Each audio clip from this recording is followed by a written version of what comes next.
And he said, when baseball was gone, when I couldn't play at the next level, the only thing that could fill that massive void and that identity crisis in my life was heroin.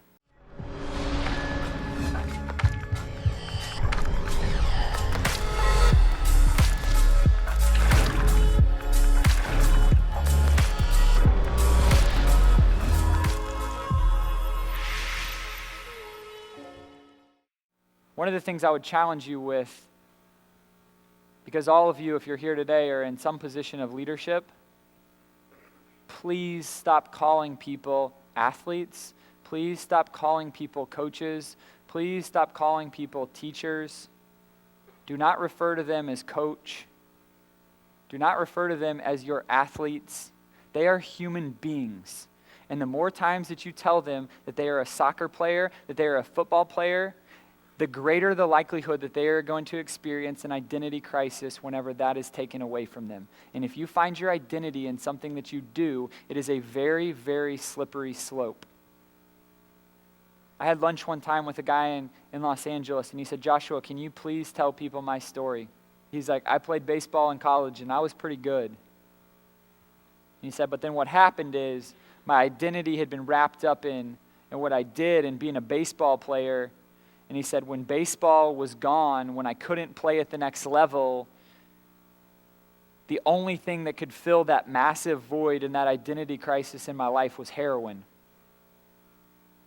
And so for the last 6 years, I've been battling this drug addiction. I've done some unspeakable things. I've lived on the street. I have been to places. I have done things that are deplorable, all because of this heroin addiction, and it stemmed from the fact that I was just trying to fill the hole in my soul that was created when my identity was gone, and I could no longer find my identity in what I did.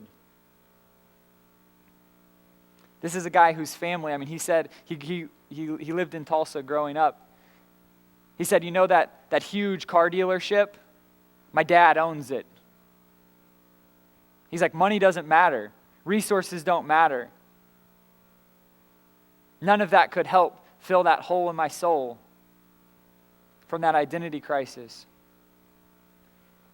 There was a guy who played football for the Denver Broncos for a long time. About 16 years he was a running back. And when he retired, a lot of people asked him, they said, what are you going to do now? You've been a football player your whole life. He said, no. I have been a person who plays football. There's lots of things that I do. I frustrate people all the time. If somebody comes up to me on the street and they say, hey, what do you do, man? The sky's blue. I'm like, what?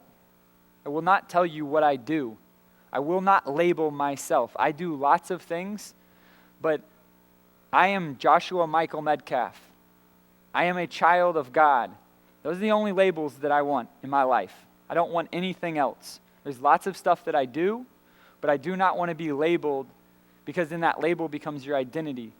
And then all of a sudden what ends up happening is you have people who believe that they're a football player, so then they believe that means that they can't be smart. They think that means that they shouldn't focus on studying and growing and reading. They believe that ball is life.